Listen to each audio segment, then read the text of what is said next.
త్వరగా ముగించే ప్రయత్నం చేద్దాం, కొంచెం జాగ్రత్తగా విందాం. దేవుని వాక్యాలు ఈరోజు వినేంత ఓపిక ఈరోజు ప్రజానికానికి లేదు. వాక్యాన్ని విని దాని ప్రకారం జీవించాలన్న ఆశ కూడా ప్రజలకు లేదు. ఈరోజు వాక్యాలు ఎలా ఉన్నాయంటే, మనకు నొప్పి లేకుండా వాక్యం చెప్పాలి, మనల్ని ఏమీ అనకుండా వాక్యం చెప్పాలి, మనల్ని బుజ్జగించాలి, మన తప్పులు చేసినా మనల్ని ఏమనకూడదు. ఇలాంటి వాక్యాలు వింటున్నాం ఈరోజు. డైలీ వెర్సెస్ అని ప్రతిరోజు ఉదయాన్నే మన వాట్సాప్కి ఒక మెసేజ్ పంపిస్తారు. ఇది ఒక స్టైల్ అయింది ఈ మధ్య. ఇలా ఏ రోజు చర్చికి రారు కానీ వాట్సాప్లో మాత్రం మెసేజ్ పెడతారు మనకి. ఏదైనా ఇమేజో ఏదైనా షార్ట్ వీడియోనో పెడతారు. ఆ ఇమేజ్ కానీ షార్ట్ వీడియో కానీ మనం చదువుకుని చూసుకొని ఇదే పెద్ద భక్తి అన్నట్టు మనం ఫీల్ అయిపోతాము. ఇక రాను రాను ఎలా బేస్ తగ్గించండి అన్న, బేస్ తగ్గించండి. రాను రాను ఎలా అయిపోయిందంటే, ఇక రాను రాను వాక్యాలు గంట వినేవాళ్ళు లేరు. ఇంకా ఆరాధనలు ఎక్కువైపోయాయి, వాక్యాలు తక్కువైపోయాయి.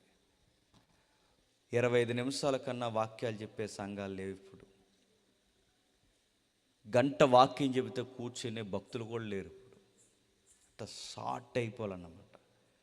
ఫాస్ట్ ఫుడ్ సెంటర్స్ ఎలా అయితే వచ్చాయో భక్తి కూడా ఫాస్ట్గా వెళ్ళిపోయి ఫాస్ట్గా చచ్చిపోవాలి ఈరోజు మనం. అలా అయిపోయింది భక్తి ఈరోజు. అందుకే జ్ఞానానికి విలువనివ్వని వారిని బైబిల్ ఎద్దేవా చేసింది. బైబిలు ప్రతి ఒక్కరి ముఖం మీద ప్రశ్నించినట్టు కొన్ని పురాతనమైన సంగతులు లిఖించింది. ఏమందో చూడండి ఒకసారి. సామెతల గ్రంథం 3వ అధ్యాయం, సామెతల గ్రంథం 3వ అధ్యాయం 13వ వచనం చూడండి. ఒకరు చదవండి. జ్ఞానము సంపాదించిన వాడు ధన్యుడు, వివేచన కలిగిన నరుడు ధన్యుడు. వెండి సంపాదించుట కంటే జ్ఞానము సంపాదించుట మేలు. జ్ఞానము సంపాదించుట మేలు. అపరంజి సంపాదించుట కంటే అపరంజిని సంపాదించుట కంటే జ్ఞాన లాభము నొందుట మేలు. జ్ఞాన లాభం నొందుట మేలు. పగడముల కంటే అది ప్రియమైనది. నీ ఇష్ట వస్తువులన్నీ దానితో సమానము కావు. దాని కుడి చేతిలో దీర్ఘాయువును దాని ఎడమ చేతిలో ధనఘనతలున్నవి. దాని మార్గములు రమ్య మార్గములు. దాని త్రోవలన్నీ క్షేమకరములు. దాన్ని అవలంబించిన వారికి అది జీవవృక్షము. దాన్ని పట్టుకుని వారందరూ ధన్యులు. ప్రసంగంలోనే కాదు, సామెతల గ్రంథంలో కూడా రాస్తున్నాడు. ఏమంటున్నాడంటే, జ్ఞానము సంపాదించిన వాడు ధన్యుడు, వివేచన కలిగిన నరుడు ధన్యుడు. ఎండిని సంపాదించడం కంటే జ్ఞానమును సంపాదించటం మేలు. అడుగుతున్నాను, జ్ఞానము అంటే మొబైల్ జ్ఞానం కాదు. జ్ఞానం అంటే డబ్బులు సంపాదించడం కాదు. జ్ఞానం అంటే ఎదుటోడికి నైస్గా అబద్ధాలు అలా చెప్పాలి అన్నది కాదు. జ్ఞానం అంటే మనం ఈ సొసైటీలో బ్రతకడానికి మనం అలవాటు చేసుకున్న తీరుతెన్నులు కాదు. జ్ఞానం అంటే దేవుడు గూర్చిన వినికిడి అవగాహన కలిగి ఉండే జ్ఞానమును సంపాదించడం, ఆయనను గూర్చి తెలుసుకోవడం, ఆ యెహోవాను గూర్చి, బైబిల్ దేవుని గూర్చి, ఈ దైవత్వాన్ని గూర్చి మనం తెలుసుకోవాలి. ఇది తెలుసుకోవడానికి అవసరమైతే పెట్టుబడులు పెట్టాలట. ఏం పెట్టుబడులు పెట్టాలి? నీ ఎండి బంగారాలు ఇచ్చి జ్ఞానం సంపాదించమంది. కానీ గుర్తుపట్టండి, ఎండి బంగారాల 10 రూపాయలు ఇవ్వడానికి ఎడుతాం మనం దేవునికి. ఎండి బంగారాలు ఇచ్చి జ్ఞానం సంపాదించి అడుగుతున్నాను. చర్చ్ అంతా అయిపోయిన తర్వాత లాస్ట్లో నిలబడి, పాస్టర్ గారు నాకు ఈ వాక్యం అర్థం కాలేదండి, ఇది ఏంటండి ఇది అని అడిగే వాళ్ళు ఎవరైనా కనబడుతున్నారు ఈరోజు? చర్చ్ ఎప్పుడు వదిలేస్తారా అని చూసే వాళ్ళు ఎక్కువైపోయారు. చర్చ్ అయిన తర్వాత అసలు దీని సంగతి ఏంటని కాస్త సీనియర్స్ ఎవరైనా ఉంటే అడిగి నేర్చుకునే వాళ్ళు ఉన్నారా? వాక్యాలు డిస్కషన్ చేసే వాళ్ళు ఉన్నారా? నలుగురు కూర్చున్న విశ్వాసులు, అరే ఈ వచనం నేను రాత్రి చదివాను, ఇది ఏంటో నాకు కొంచెం మర్మగర్భంగా ఉంది, దీని సంగతి ఏంటని దాని గురించి డిస్కషన్ చేసేవాళ్ళు లేరండి. జ్ఞానం మీద అంత ఆసక్తి లేదు ఇప్పుడు. ఎక్కడైనా ఇలాంటి సభలకు కానీ వాక్యాలకు కానీ మీరు వెళ్ళినప్పుడు 4 మాటలు ఇక్కడ ఏం చెప్తారు నేర్చుకుందామని వచ్చే వాళ్ళు ఉన్నారా? ఏదో వచ్చారు, ఆ కుర్రోడు ఏదో అలా చెబుతాడంట, విందామని వచ్చేవాళ్ళే తప్ప అని అడుగుతున్నాను. 4 వాక్యాల యొక్క జ్ఞానం ఏంటని అవపోసన పట్టడానికి పరిగెట్టే విశ్వాసులు ఎక్కడున్నారు చెప్పండి? అవి రావట్లేదు, ఇవి రావట్లేదని సంఘాలకు వచ్చేవాళ్ళే తప్ప నీకు జ్ఞానం రావట్లేదని ఏ రోజన్నా ఆలోచించావా? ఇలాంటి వారి కొరకు మరో వచనం ఉంది చూడండి. సామెతల గ్రంథం 15వ అధ్యాయం, సామెతల గ్రంథం 15వ అధ్యాయం, సామెతల గ్రంథం 15వ అధ్యాయం 14వ వచనం చూడండి. సామెతల గ్రంథం 15వ అధ్యాయం 14వ వచనం. బుద్ధిమంతుడి మనస్సు జ్ఞానమును ఎతుకును, బుద్ధిహీనులు మూఢత్వము బుద్ధించెదరు. బుద్ధిమంతులు ఏమి ఎదుగుతారట? జ్ఞానాన్ని ఎదుగుతారు. నేను మళ్ళీ అడుగుతున్నాను, ఇక్కడ బుద్ధిమంతులు ఎవరో బుద్ధిహీనులు ఎవరో తేలిపోయే స్కేల్ ఒకటి ఉంది. జ్ఞానాన్ని ఎదిగే వాళ్ళు బుద్ధిమంతులు. యేసుప్రభు వారి దగ్గరకు వచ్చి ఇల్లి వాకులు అడిగేవారు. చెప్పండి ఇంక సిగ్గులేకుండా. అది జ్ఞానం అడగాలి. ప్రభువా నిన్ను గూర్చిన జ్ఞానం నాకు అవసరం. ప్రభువా నీ ఇష్టాలేంటో అయిష్టాలేంటో నాకు అవసరం. అడగాలి. ఎన్ని రోజులు మన చర్చకు వచ్చిన అది ఇస్తావా ఇది ఇస్తావా అని ఏదో ఒకటి వ్యాపార లావాదేవీలాగా ప్రభుతో మాట్లాడటమే తప్ప జ్ఞానము కోసం వెతికే వాళ్ళు ఎక్కడున్నారు? ఇక్కడ కూర్చున్న మిమ్మల్ని అందరిని అడుగుతున్నాను, బైబిల్ అంతా ఒకసారి చదివేశామండి, రెండోసారి మొదలెట్టే వాళ్ళు అన్న వాళ్ళు కనబడుతున్నారా? కొన్ని పుస్తకాల పేర్లు చెప్తే ఎత్తుక్కుంటారు. టకాలు మన ఆమోస్ గ్రంథం తీయండి అనగానే పేజీ నెంబర్లు ఎతికే బ్యాచ్ ఉన్నారు ఇక్కడ. నేను అడుగుతున్నాను, మనకి జ్ఞానం ఎక్కడుందో? పుస్తకాలే తెలియట్లేదు మనకి, వాక్యాలే తెలియట్లేదు మనకి, కొన్ని వచనాలే మనకు అర్థం కావట్లేదు. దేవుని గురించిన జ్ఞానాన్ని మనం తెలుసుకోవాలన్న ఆసక్తి మనకుందా? జ్ఞానానికి విలువనివ్వని వారిని, జ్ఞానానికి మనసునివ్వని వారిని, జ్ఞానం మీద కేంద్రీకృతం లేని వారిని బైబిల్ సారం ఏముందో తెలుసా? దూరదృష్టి లేని వారు. రేపేం జరుగుద్దు అన్న అవగాహన మీద సరి అయిన దృక్కోణం లేని వారంది. నీ జననం ఏంటో, నీ మరణం ఏంటో, రేపొద్దున నీ జీవితం ఎక్కడ ఏ దశల గుండా పోబోతుందో దీన్ని గూర్చిన అవగాహన నీకు లేకపోతే దూరదృష్టి లేని జీవితం అయిపోతుంది. జీవితం అనగానే 60 ఏళ్ళ చిన్న జీవితమే కాదు, జీవితం అనగానే ఈ మరణం తర్వాత అగమ్య గోచరంతో ముడిపడిన ఒక జీవితం మనతో ముడిపడి ఉందని ఈ దూరదృష్టి నీకు లేకపోవడానికి కారణం దేవుని జ్ఞానం నీకు లేదు. దేవుని జ్ఞానం మనకు రావాలి అంటే బైబిల్ చెబుతుంది, జ్ఞానానికి మూలము, జ్ఞానానికి బోధకుడైన వాడు ప్రభువు అయిన యేసుక్రీస్తు. ఆయన దగ్గరకట ఒక ఆవిడ వస్తుందట, ఒక రోజు వచ్చి ఏమంటుందట, ప్రభువా వీళ్ళందరూ ఎప్పుడు జ్ఞానం ఇవ్వడానికి సంఘానికి రాలేదు ప్రభువా అని అడుగుతారు. ప్రభువా వీళ్ళెవ్వరూ జ్ఞానం పట్ల వీళ్ళకి ఆసక్తి లేదు ప్రభువా. నేను అడుగుతున్నాను, ఈమెకు కానీ వీడికి కానీ ఇతనికి కానీ ఇక్కడున్న వీళ్ళకి ఎవరికైనా నువ్వు నిత్యత్వాన్ని ఇస్తానంటే నేను ఊరుకోను ప్రభువా అందంట. ఎవరామె? మేడంజీ. ఎవరా మేడంజీ? శావాదేశపు రాణి. చూడండి ఒకసారి మత్తయి సువార్త 12వ అధ్యాయం, చాలా జాగ్రత్తగా వినండి, కొంచెం లోతుకి వెళదాం. మత్తయి సువార్త 12వ అధ్యాయం 42వ వచనం. మత్తయి సువార్త 12వ అధ్యాయం 42వ వచనం చూడండి ఒకసారి. విమర్శ సమయమున దక్షిణ దేశపు రాణి ఈ తరము వారితో నిలవబడి వారి మీద నేరస్థాపం చేయను. ఏమంటుందో చూడండి. విమర్శ సమయమున, విమర్శ అంటే కడిగెత్తదని. విమర్శ అంటే అప్పుడప్పుడు మీరు చూసా, ఈ మమ్మల్ని చాలా విమర్శ ఎత్తున్నాడు అంటే నువ్వు ఏ విమర్శకే తట్టుకోలేకపోతున్నావు.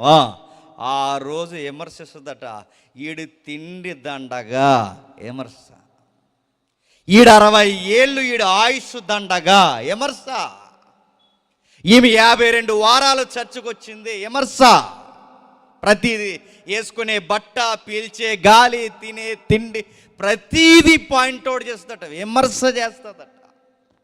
ఇంకా లోతైన భావానికి వెళితే ఏముందో తెలుసా, ఆర్గ్యుమెంట్ చేస్తుందట. నేను ఇంత కష్టపడి మా దేశాలు దాటి నేను సొలొమోను జ్ఞానం వినడానికి వస్తే, సొలొమోను కన్నా గొప్పవాడివైనా నీ జ్ఞానం వీళ్ళకి అబ్బలేదు ప్రభువా అని అడుగుతుందట. ఎప్పుడు ఈవిడ, ఎప్పుడు జడ్జిమెంటు, ఎప్పుడు మనిషి, ఎక్కడ జరగబోయే తీర్పు, ఆ రోజు ఈవిడ నిలబడి మనందరికీ అడ్డంగా నిలబడుతుందంటే బైబిల్ అంటుంది నిలబడతాది. అందరికీ అడ్డు నిలబడిపోద్దట. ఈమెకు పరలోకం ఇవ్వాలా వద్దా, లేదా ఈమె నిత్యత్వంలో ఉండాలా వద్దా, ఈమె నీ సన్నిధిని ఉండాలా వద్దా, ఈ అనుసంధానం చేయబడిన ఈ నిత్యత్వంలో వీళ్ళ ఉండాలా వద్దన్నది ఆ రోజు ఆవిడ చాలా చాలా ఆర్గ్యుమెంట్ చేస్తుందట. విమర్శ దినమున. ఇంతకీ ఈవిడ మన మీద విమర్శ చేయడానికి ఈమెకే హక్కులు ఉన్నాయి? ఈవిడ మన మీద ఇంత విమర్శ చేయడానికి ఈమెకు హక్కులు ఉన్నాయంటే, ఈవిడ మనకన్నా జ్ఞానం ఎతకడంలో గొప్పదంటే ఎస్, బైబిల్ అంది ఈమె సత్యాన్ని వేసి దేవుని జ్ఞానం కొరకు, దేవుని యొక్క సహవాసం కొరకు ఆ యెహోవాను గూర్చి ఎతికింది. ఎంత దూరం ఎతికింది? ఖండాలు దాటి ఎతికింది. ఎంత దూరం గూర్చి ఈవిడ గొప్పతనం అంటే, ఈవిడ గూర్చి తెలుసుకోవాలి అంటే ఒక్కసారి పురాతనమైన చరిత్రలోకి మనం వెళ్ళాలి. షాబా దేశపు రాణి యెహోవా నామమును గూర్చి సొలొమోనుకు కలిగిన తీర్పును గూర్చి విని మీద వచ్చింది. ఆ 3 విషయాలు అక్కడ ప్రస్తావిస్తున్నాడు. మొట్టమొదటి, యెహోవా అంటే ఎవరో తెలుసుకోవాలనుకున్నాడు. ఏంటి అసలు యెహోవా అంటే ఏంటి? ఈ దేవుడెవరు? అసలు ఈయన గూర్చి నేను విన్నది, లేదా నేను వింటున్నది, నేను గమనిస్తున్నది ఎంతవరకు ఖచ్చితమైనదని మొట్టమొదటి పాయింట్ తెలుసుకోవాలనుకున్నాను. రెండవది, సొలొమోను గూర్చిన కీర్తి ఏంటో తెలుసుకోవాలనుకుందంట. మూడవది, గూఢార్థము గల ప్రశ్నలు తన దగ్గర ఉండిపోయాయి. ఏముండిపోని? గూఢార్థము గల ప్రశ్న అంటే ఈవిడ ముఖ్యముగా ఇంత దూరం ప్రయాణం చేసి రావడానికి ఒకటి యెహోవాను గూర్చి తెలుసుకోవాలనుకుంది, 2 సొలొమోను గూర్చి తెలుసుకోవాలనుకుంది, 3 తన ప్రశ్నలకు సమాధానం దొరకాలి. గూఢార్థము గల ప్రశ్నలు. ఈ పదం వృత్తాంతాల గ్రంథంలో ఉంటుంది. గూఢార్థము గల ప్రశ్నలు అంటే, గూఢార్థం గల ప్రశ్న అంటే దాన్ని మూల భాషలో ఇంగ్లీష్ ట్రాన్స్లేషన్లో ఏమన్నాడు తెలుసా? హార్డ్ క్వశ్చన్స్, తెగవంటవి. అలాంటి ప్రశ్నలు, చాలా జటిలమైన ప్రశ్నలు, అంటే తనకు కూడా తెలియని కొన్ని ప్రశ్నలు తన దగ్గర ఉండిపోయినాయి. అలాంటి ప్రశ్నలు ఎత్తుక్కున్నాము వచ్చిందట. ఆ ప్రశ్నలతో సొలొమోను గూర్చి, యెహోవాను గూర్చి తెలుసుకోవడానికి వచ్చింది. ఆమె దేశం పేరు ఏం పేరు? శాబా అన్నారు. శాబా అంటే ప్రయాణము అని అర్థం. కిలోమీటర్ల ప్రయాణం.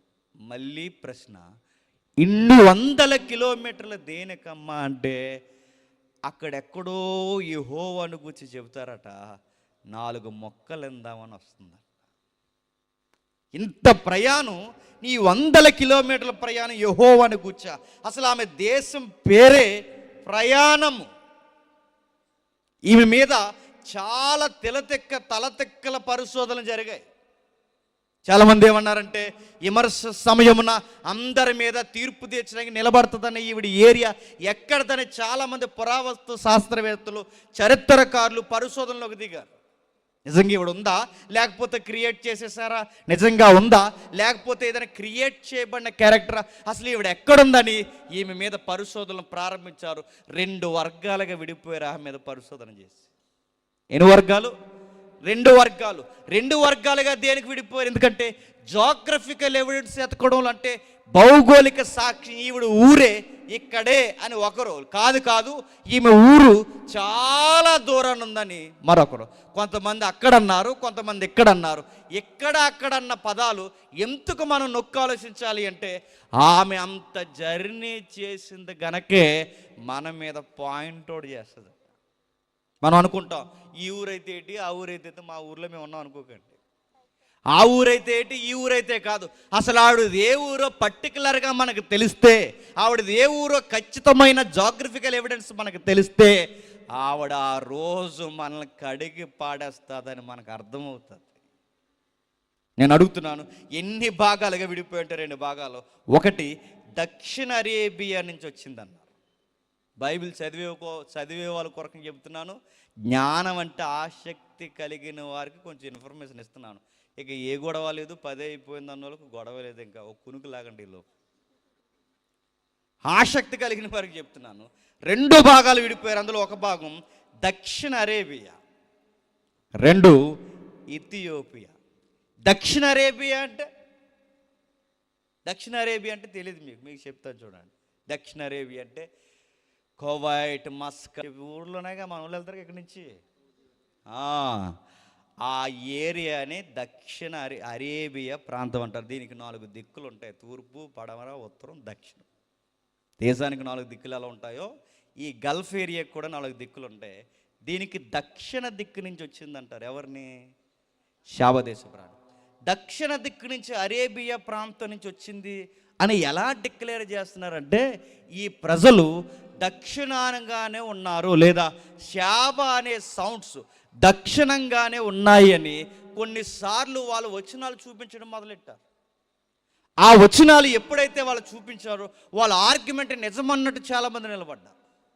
ఏ వచనాలు చూపించారు ఒకసారి చూడండి. యోబు గ్రంథం అందరూ బైబిల్ చూడండి. ఎవరి దగ్గర బైబిల్ అది సిగ్గు లేకుండా పక్కవారు బైబిల్ చూడండి. బైబిల్ లేకుండా కనబడుతున్నారు భక్తులు కొంతమంది, అందుకే చెప్తున్నాను. యోబు గ్రంథం 1వ అధ్యాయం 14వ వచనం చూడండి. యోబు గ్రంథం 1వ అధ్యాయం 14వ వచనం. ఎద్దులు నాగలు దున్నుచు, గాడిదలు వాటి సమీపమును మేయుచుండగా శబాయిలు వాటి మీద పడి ఆగండి, నాకు చెప్తున్నా అంటే ఆగమని. కొంచెం టెంపర్గా ఉందో కుదురుగా ఉండండి. నాకెవరు డిస్టర్బెన్స్గా నేను మళ్ళీ చెప్తున్నానండి, ఎవరికైనా వినడం ఇష్టం లేకపోతే అలా పక్క పోండి. నా ఎదురుగా నిలబడి మాట్లాడుకున్నాడు నాకు తెక్కలు ఎగుస్తుందని చెప్తున్నాను. ఎందుకంటే ఇది జ్ఞానం. ఇది మీకు వినడం లేకపోతే ఇష్టం లేకపోతే అలా సైలెంట్గా సిగ్గు లేకుండా వెళ్ళిపోండి. దేవుని సభ అయినా కానీ వినాలనుకుంటే ఉండండి, లేకపోతే వెళ్ళిపోండి ఇక్కడి నుంచి. విందాం. శబానీయులు ఎవరి మీద పడ్డారట? యోబు కుటుంబం మీద పడ్డారట. యోబు కాపర్ల మీద పడ్డారట. యోబు కాపర్లు అంటే యోబుకు ప్రాపర్టీ ఉందిగా, ఆస్తులు ఉన్నాయిగా. ఆ రోజు యోబు గారికి ఉన్న ఆస్తులు ఏంటి? మందలు. ఆ రోజు యోబు గారికి ఉన్న ఆస్తులు ఏంటి? గొర్రెల మందలు, వారి పశువుల మందలు. ఆ పశువుల మందల మీద ఎవరున్నారట? శబానీయులు వచ్చి మీద పడిపోయారు. అంటే వాళ్ళ గొర్రెల కాపర్ని, పశువుల మందల్ని శబానీయులు చంపేశారు. ఇప్పుడు ఏదైతే ఈ ప్రాంతాన్ని మనం జాగ్రఫికల్గా చదువుతున్నామో, యోబు గారు ఊరు ఎక్కడుందంటే ఇంచుమించు గల్ఫ్ ఏరియాలోనే ఉంది. ఏ ఏరియాలో? గల్ఫ్ ఏరియాలో. ఇప్పుడు ఈ గల్ఫ్ ఏరియా అరబ్ ప్రాంతంలో ఉంది. ఇప్పటికీ అరబ్ ప్రాంతంలోనే యోబు గారు సమాధి ఉంది, వాళ్ళు నివసించిన ఊరుంది, ఇల్లుంది, అన్నీ అక్కడ ఉన్నాయి. అంటే ఇప్పుడు ఈ ఊరు అరబ్ ఏరియాలో కనబడుతుంది. వీళ్ళ పక్క ప్రాంతం వాళ్ళు వచ్చి వీళ్ళ మీద పడ్డారంటే శబానీయులు అన్నవారు ఇంచుమించు ఎక్కడున్నారు?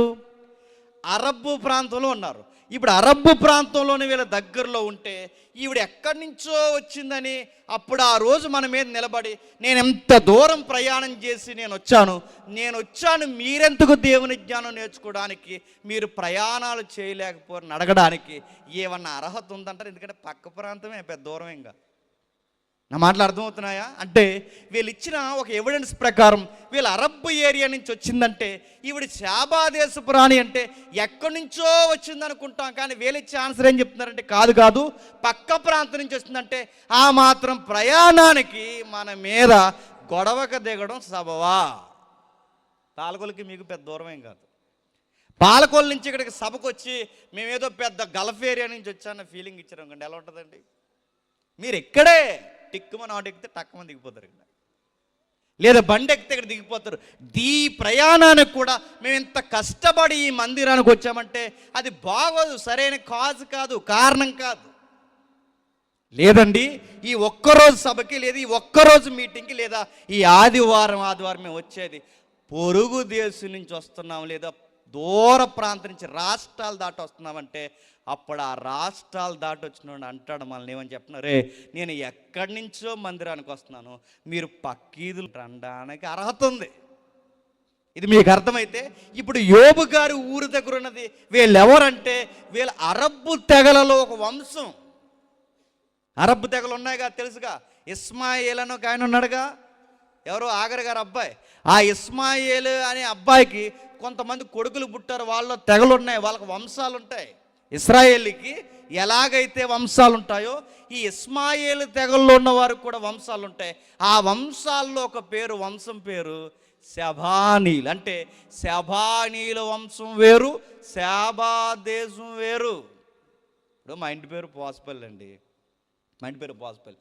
పోచంపల్లి అని ఊరు ఉంది. ఇప్పుడు నేను పోచంపల్లి మా ఊరు అంటే ఏమంటారండి? జాయిన్ చేసేస్తారు నన్ను, ఎక్కడ హాస్పిటల్లో జాయిన్ చేస్తారు. ఎందుకంటే ఇప్పుడు ఊరు పేరు వంశం లేదు, ఊరు పేరు మా ఇంటి పేరు ఒకటి అయినంత మాత్రాన ఆ ఊరు మాదైపోద్దా? ఇది మినిమం నాలెడ్జ్ అంటారు. అంటే ఇక్కడ శబానీలు అనేది తెగ, అక్కడ శాబా అనేది దేశం. అంటే ఇప్పుడు వీళ్ళు ఇచ్చిన ఎవిడెన్స్ ప్రకారం ఇప్పుడు అరబ్బు ప్రాంతానికి చెందిన జేమ్స్ అంటే అవును, ఆమె అరబ్బు ప్రాంతానికి చెందింది కాదు. ఆమె అరబ్బు ప్రాంతానికి చెందిన మరి ఎవరు? ఈమె ఇథియోపియా ప్రాంతానికి చెందింది. మీరు ఎలా చెప్పగలరంటే ఇథియోపియా గ్రంథంలో మఖేడా అని ఒక గ్రంథం ఉంది. మీరు పేరు తెలియకపోయినా పర్లేదు మీకు. ఏంటది? ఎవడన్నా అడిగితే నా పేరు చెప్పండి, నేను చెప్తున్నాను. మఖేడా అనే గ్రంథం ఉంది. మఖేడాలో ఈవిడ పేరు ఉంది. ఎవడ పేరు? శాబా దేశపు రాణి. మఖేడా అనే ఇథియోపియా గ్రంథంలో ఆమె ఉంది. ఇథియోపియా అనేది అరబ్ ఏరియాలో ఉండదు, భూమికి చివరి ప్రాంతంలో ఉంటుంది. ఇప్పుడు మీరు గమనించండి, భూమికి చివరి ప్రాంతం. భూమికి చివరి ప్రాంతం అనేది ఇదే పదాన్ని యేసుప్రభు వారు ఉపయోగించారు, భూదిగంతాలు అన్నాడు. ఏంటట? భూదిగంతాలు. భూదిగంతాలు అంటే భూమికి దిగువనున్న ప్రాంతం. అంటే యేసుప్రభు వారు ఉన్న ఊరు కేంద్ర ప్రాంతంగా యెరూషలేం తీసుకోండి. యెరూషలేం అనేది భూగోళం ఇలా ఉందనుకోండి, ఇది సెంటర్లో ఉంటుంది పైన యెరూషలేం ప్రాంతం. దీనికి దిగంతం అంటే ఎక్కడ వస్తుంది? కింది ప్రాంతం. అంటే ఇప్పుడు భూమికి దిగువ ప్రాంతం అంటే ఇక్కడ నుండి, అంటే ఈ భూమికి దిగువ ప్రాంతాన్ని ఏ ఖండం ఉంటుంది తెలుసు? ఇక్కడ ఎప్పటికీ దట్టమైన క్రూర మృగాలతో నిండిపోయిన ఆఫ్రికా ఉంటుంది. ఏముంటుంది? ఆఫ్రికా. ఈ అతిపెద్ద ఆఫ్రికా ప్రాంతంలో ఉన్న పేరే ఇథియోపియా అంటారు. బైబిల్లో దాని పేరేడు చెప్పిన కూసు అంటారు.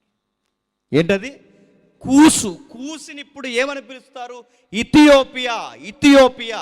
ఈ ఇథియోపియా ప్రాంతం అంటే ఈ మేడం ఎక్కడి నుంచి వచ్చింది? ఇథియోపియా ప్రాంతం నుంచి వచ్చింది. ఇంకా మీరెలా చెప్పగలంటే ఎవిడెన్స్ ఉంది. యోధా చరిత్రకుడైన జోసఫస్ ఈవిడ అన్నాడు, ఈమె యువరాణి, ఈవిడ వచ్చింది చీకటి ఖండాల నుంచి వచ్చింది అన్నాడు. చీకటి ఖండం అంటే దేన్ని అంటారండి? ఆఫ్రికా ఖండం. అంటే ఈవిడ వచ్చిన ప్రాంతం అరబ్ దగ్గర ప్రాంతం కాదు. వీరికి ఒక మాతృభాష ఉందట. ఆ మాతృభాష పేరే సబాయిక్. ఏంటి? మనది ఏ భాష? తెలుగు రాష్ట్రం కనుక తెలుగు భాష. వాళ్ళ శాబా దేశం కనుక వాళ్ళ ఏరియాకు ఒక భాష ఉందట, శబాయిక్ అంటారంట. ఇవన్నీ ఎందుకు చెప్తానంటే ఈవిడింత దూరం నుంచి వచ్చిందనడానికి ఆధారాలు. ప్రభు ఎందుకు ఈవిడ విమర్శ దినాన మన మీద నిలబడుతుందంటే ఈవిడ ఆ రోజు చేసిన ప్రయాణాన్ని బట్టి మన మీదకు ఉవ్వెత్తున లేచిపోద్దట. బహుశా నేను అడుగుతున్నాను, ఈవిడికి యెహోవాను గూర్చి తెలుసుకోవాలని ఆశ ఉంది. నెక్స్ట్ సొలొమోన్ అంటే ఏంటో తెలుసుకోవాలని ఆశ ఉంది. నెక్స్ట్ అసలు యెహోవా దగ్గర సొలొమోను దగ్గర వీళ్ళు నిజముగా ఇద్దరు గొప్పవారైతే నిగూఢమైన ప్రశ్నలకి, నా ప్రశ్నలకి జవాబు దొరకాలి, నా సత్యాన్వేషణకి జవాబు సత్యము దొరకాలని ఆశపడింది. అందుకేనట ఆ రోజు ఇంత ఆతృతీవుడికి ఉంది కాబట్టి నిలబడతాట మన మీద. మరలా అడుగుతున్నాను, అసలు ఈవిడ ఇక్కడికి రావాలి అంటే ఈవిడికి ఎవరో కాస్తంత బీరకాయ పీసులాగా యెహోవా కోసం చెప్పి ఉండాలి కదండి. నేను అడుగుతున్నాను, యెరూషలేము ఎక్కడో ఉంది, ఇదేమో ఎక్కడో బూదిగంతాల్లో ఉంది. ఈ బూదిగంతాల ప్రాంతంలో యెహోవాను గూర్చి ఎవరో ఒకరు పిసరు వార్తలాగా చెప్పుండాలిగా. ఎవరో ఒకరు చెబితేనే, అంటే బహుశా అరకొరగా చెబితేనే అక్కడి వరకు వచ్చి ఉండాలి. అరకొరగా చెప్పకపోతే అసలు యెహోవా అంటే ఎవరు ఈమెకి తెలీదు. ప్రశ్న అడుగుతున్నాను, ఎవరు చెప్పుంటారు ఆ రోజుల్లో? వాట్సాప్లు ఉన్నాయా? ఫేస్బుక్లు కూడా లేవు. ఆ రోజు ఎవరు చెప్తారు? ఎవరు చెప్పేంత, ఎందుకంటే అది చాలా ప్రయాణం. ఆఫ్రికాకి ఆసియాకి మధ్య ఒక పొడవైన నది ఉంటుంది, అది ఈజిప్ట్ వరకు ప్రయాణం చేస్తుంది. దాని పేరు నైలు నది. ఈ నైలు నదిని ఒడ్డున అలా పైకి వెళ్ళిపోతే ప్రపంచంలో అతిపెద్ద ఎడారి ఉంది. ఏ ఎడారి? సహారా ఎడారి. ఆ సహారా ఎడారి నడుమ అతిపెద్ద అడవులు ఉంటాయి. అడవుల పేర్లు ఆఫ్రికా అడవులు. అడవులు దాటి, ఎడారులు దాటి, ఇన్ని ప్రాంతాలు దాటి ఎక్కడో ఇజ్రాయెల్ దేశంలో ఉన్న ఆ యెహోవాను గూర్చి అక్కడ వరకు వెళ్ళి ఆ రోజుల్లో ఎవరు చెబుతారు? అప్పటికి 12 మంది శిష్యులు చెప్పండి లేరు. అప్పటికి ఎవరు లేరు. సొలొమోను తన దేశంలో ఉన్నాడు, దావీదు తన దేశంలో ఉన్నాడు, ఎవరైనా వారి దేశంలో ఉన్నారు. ఎవరు చెప్పుంటారు? బైబిల్ చదివే అలవాటు ఉంటే ఒకరు చెప్పుండాలని అంచనా. ఎవరు చెప్పుంటారు? మోసే గారు తెలుసుగా. మోసే గారికి మొదట భార్య ఉంటుంది. ఎవరండి? చచ్చారు ఈరోజు, మీరు చెప్పండి. సిప్పోరా. సిప్పోరా చనిపోయిందని అంచనా. సిప్పోరా చనిపోయిన తర్వాత మరొక ఊరావుని చేసుకున్నాడు. ఆవిడ పేరు కూసు దేశపు స్త్రీని చేసుకున్నాడు. కూసు అంటే మళ్ళీ చెప్పాను, కూసు అంటే ఇథియోపియా. ఇథియోపియా అంటే ఆఫ్రికా. ఆఫ్రికా ఆవిడని చేసుకున్నాడు ఎవరు? మోసే గారు. అప్పటికి మరి ఆ మొదట ఆవిడ చచ్చిపోయిందో ఏమైందో, ఆ లీగల్ ప్రాబ్లమ్స్ చేయడం మనకు తెలియదు, కానీ చనిపోయిందనే లెక్క. ఆ చనిపోయిన తర్వాత రెండో ఆవిడని చేసుకున్నాడు. అంటే ఆఫ్రికా భార్యని ఈవిడ చేసుకున్నాడు కనుక ఖచ్చితంగా ఈ యెహోవాను గూర్చిన ఉదంతాలు, బీజాలు ఎప్పుడు పడుండాలని అంచనా చెప్పండి? మోసే కాలంలోనే పడ్డాయంట. అంటే యెహోవాను గూర్చిన వార్త ఆ రోజుల్లోనే పడింది. మోసే కాలం అంటే మోసే కాలానికి సొలొమోను కాలానికి కొన్ని వందల వందల వందల సంవత్సరాలు ఉందంటే అప్పుడే కాస్తంత వీళ్ళకి యెహోవాను గూర్చి తెలుసట. రెండు, ఒకవేళ అలా తెలియలేదు, ఎలా తెలుసుండాలి? ఎలా తెలుసుండాలంటే అక్కడికిక్కడికి వర్తకాలు జరుగుతున్నాయి. సొలొమోను గారు అంటేనే వ్యాపారాలు ఎక్కువ చేశాడండి ఆయన. దావీదు గారు యుద్ధాలు ఎక్కువ చేశారు, సొలొమోను గారు వ్యాపారంతోనే పరిపాలన చేశాడు. ఆయనకి వాణిజ్యం బాగా తెలుసు. అందుకే ఆయన వ్యాపారాలు బాగా చేస్తాడు కనుక 2 ఖండాలకు మధ్యలో ఉన్నాడు. ఎవరు? సొలొమోను. అర్థమవుతుందని చెప్పేది మీకు అర్థమైన అర్థమైపోయిన కొంచెం మూవ్ అనండి, లాస్ట్కి వెళ్ళేసరికి అర్థమవుతుంది. ఎందుకంటే నేను మళ్ళీ చెప్తున్నాను, మీకు ఏదో అర్థం అవ్వకపోతే మీరు అర్థమైన అర్థం అవ్వకపోయినా ఏడితే అండని వెళ్ళిపోయే రకం కాదు. మీకు అర్థమయ్యే వరకు చెప్పాలి. ఒకవేళ మీకు అర్థం అవ్వలేదు అనుకో నా మనసు బాధ అయిపోతుంది, ఆనందం లేని. ఆ రోజు నేను సీరియస్గా చెప్తాను, ఈరోజు నేను బాగా చెప్పలేదని నాకు బాధ అవుతుంది. కాబట్టి మీకు అర్థం చేసుకోండి, కనీసం కొంతమంది అయినా అర్థం చేసుకోండి. నెక్స్ట్, ఆ రోజుల్లో సొలొమోను గారు 2 ఖండాలకు మధ్య వ్యాపారం. బైబిల్ అనేది ఎంత చరిత్ర ఉందండి, మనం ఏం చదవం. మనం నీ పిండి పిసుకు తొట్టే, నీ బుడ్లో నూనె, ఏ చదువుతాను తప్ప ఎంతసేపు మనకు వచ్చేసి గొడవే. ఏం తెచ్చుకోవాలి, ఏం పట్టిపోవాలి. ఇక నేను అడుగుతున్నాను, దేవుడు బొమ్మ బంగారం అయితే అది కూడా పట్టిపోతారండి. నేను ఇది పట్టుకుపోయే గొడవే తప్ప అసలు ఏంటి, గ్రంథం ఏంటి, వారం ఏం చెప్పారు, దీని యొక్క విషయాలు ఏంటి, ఎంత చరిత్ర ఉందా, ఎంత ఆధారాలు ఉన్నాయని దీని గురించి తెలుసుకునే నేను అడుగుతున్నాను. పెద్దోళ్ళకి ఎలాగ వయసు అయిపోయింది, కనీసం ఈ మిడిల్ ఏజ్లో ఉన్న వాళ్ళన్నా ఇంత ఆలోచించి ఇష్టపడి వాళ్ళు ఉన్నారు చెప్ప. అందుకే ఆసక్తిగా వినండి. బైబిల్ మీరు బాగా మనసు పెట్టానండి, క్రొవ్వు మెదడు దొరికినట్టు ఉంటుంది అన్నాడు దావీదు.